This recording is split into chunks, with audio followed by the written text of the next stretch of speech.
Hey, in this episode, I'm going to be talking about seed banks and collecting seed for the future.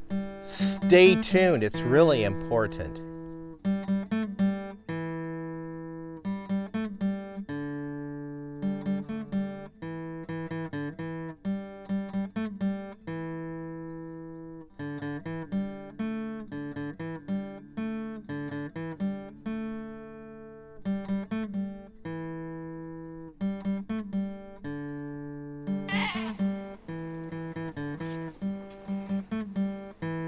Hello, welcome back to Pine Meadows Hobby Farm. I'm your host, Jerry Hansen.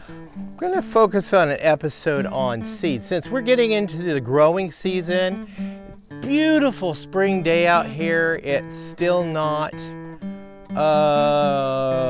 appropriate weather to be planting yet because we still have a couple more days of frost. And then once that last day of frost, it's, every man for himself and every woman for herself in the garden. My garden is ready. I already have some things growing. I've got that bed over there growing, got strawberries in there, and asparagus. And here I've got corn and we've got peas planted. So that's all we have in the garden right now. But in January, I started a bunch of plants indoors in the greenhouse. They're getting big. Too big for their pots now. I think I started them a little bit too early. So I'm chomping at the bit to move them outdoors. My garden is going to be absolutely full of produce this year, I hope. And I'm going to have an epic scarecrow in the garden this year to hopefully scare away all the creatures. I'm going to have to put up some extra barriers too to keep those ghastly little beasts out of the garden. But I want to take you into the greenhouse and we're going to talk about seed. Yep, I still got a hitch in my giddy up, so I'm going to go ahead and leave the door open because we have 80-degree temperature in the greenhouse. I had to open up some windows and some of my plants were kind of getting a little stressed from the heat. So I came in here and watered earlier. The baby turkey poults are doing fantastic. We got more babies coming here in the near future. The incubators are going full bore. And I've been collecting more eggs to put in the greenhouse. But let's go talk about seed. We've talked about this seed bank before and the wonderful little cellophane packets or mylar packets that are Ziploc bags in here. And as the plants grow and I allow some of the plants to turn to seed, I'm able to harvest that seed, put them in these mylar packages and lock them, seal them, store them in here in a nice cool dry place until next year, and then I can harvest the seed and plant them in my garden. A few years ago, my son and I, we purchased another seed bank. Before we even got this one, we purchased this other seed bank. It's this one right here. It's designed in a PVC pipe tube to be buried into the ground to hide from creeps and cranks. So I have not looked inside this garden seed bank yet, so we're just going to twist the cap off. And also, it comes with some Superstart solution, and it too has mylar bags in it, but these mylar bags are not self-locking. You open them up once and use that. Well, that's sad. I'm going to have to order some mylar Ziploc bags, kind of like these, for these. Now let's look at the variety of seed that comes in this wonderful little seed bank. I have 5-color silver beet Swiss chard. That's going to be interesting. Premium late flat cabbage. And it comes with the directions on planting. A Bloomsdale spinach. It comes with lettuce. You guys read that. Yeah, that. Okay. golden Sunray tomatoes, or tomato. Scoon's hardshell melon, never heard of these before, but it's a variety that should be okay for our area. Double yield cucumbers. Gotta have cucumbers for those dill pickles. Cylindra beets, very healthy and good for the cardiovascular system. It's got Boston Morrow squash. Boy, this thing has quite the variety, even and more of a variety than this other seed bank. Speckled lettuce. Here's another variety of lettuce. Early scarlet globe radish. Yellow of Parma onion. No picture. I planted these before, and these do very well. Scarlet Nantes carrots. Ooh, makes my mouth water just looking at the picture.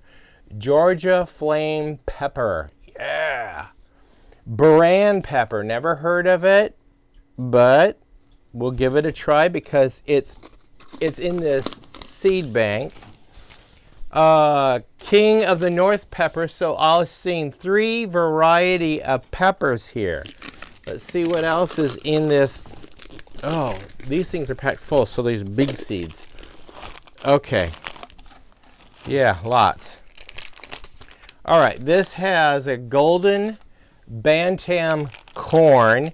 Now, all these grow, and you can harvest the seed and plant next year. So it's a perpetual garden, and it's enough seed to be able to plant what they call a crisis acre. Now, I've never heard of this. Speckled cranberry beans. And then we got pencil pod golden wax beans.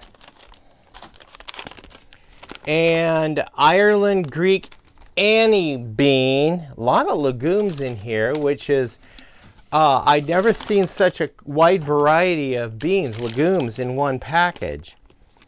Oh, a different type of corn. It's called bloody butcher corn. And a pea, blue potted pea.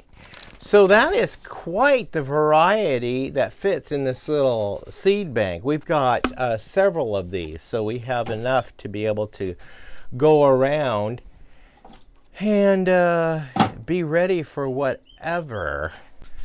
Now, that whatever is what really concerns me, especially right now with the number of volcanoes that are going off and the increasing number of volcanoes that are threatening to go off. There's been, in my lifetime that I can remember, an unprecedented amount of volcanoes going off. Why does volcanoes exploding concern me?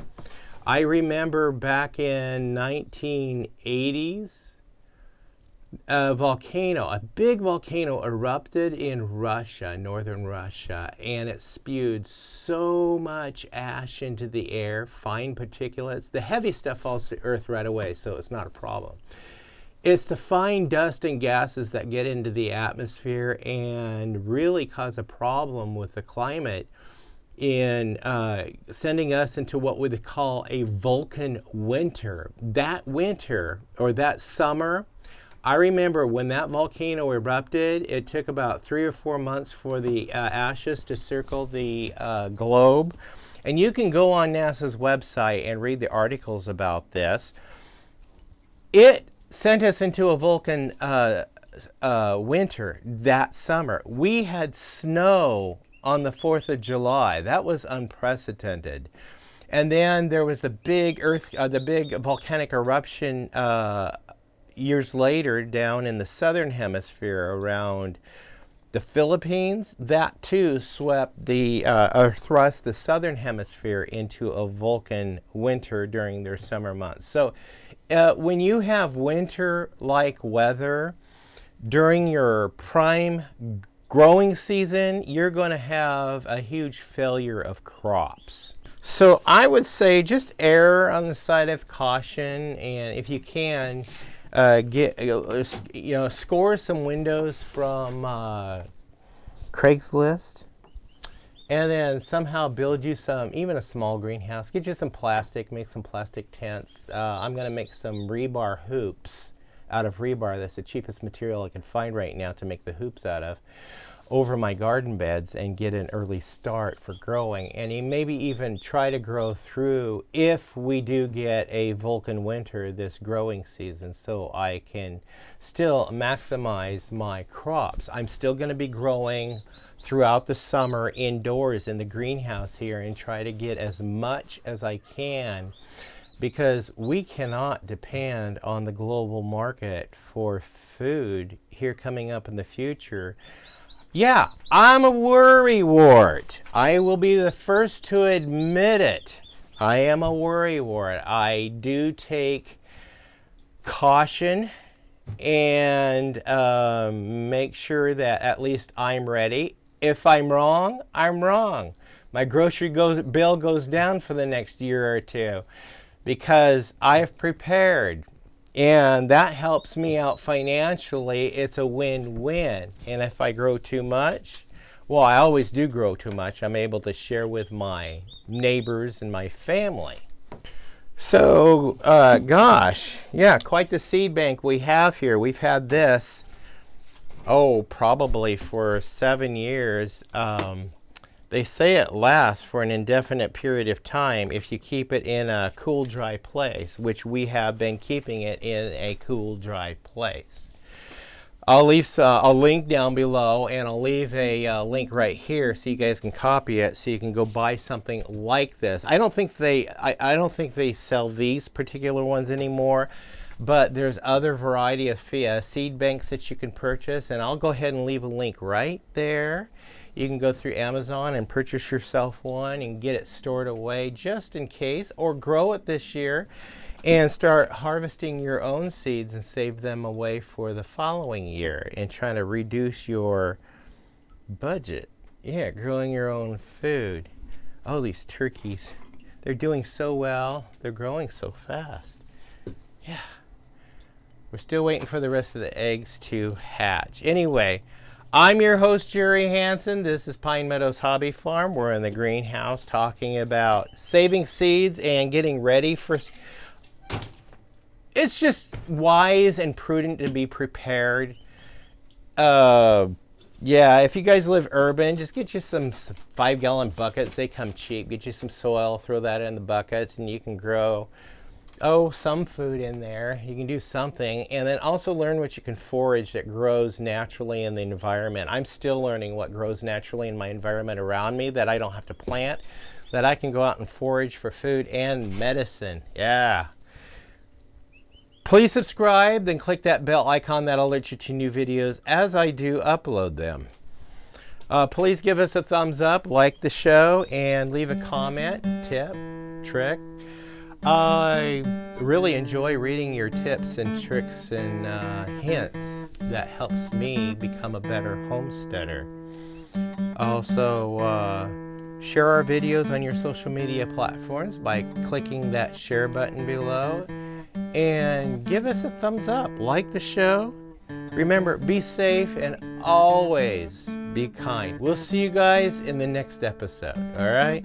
Bye-bye now.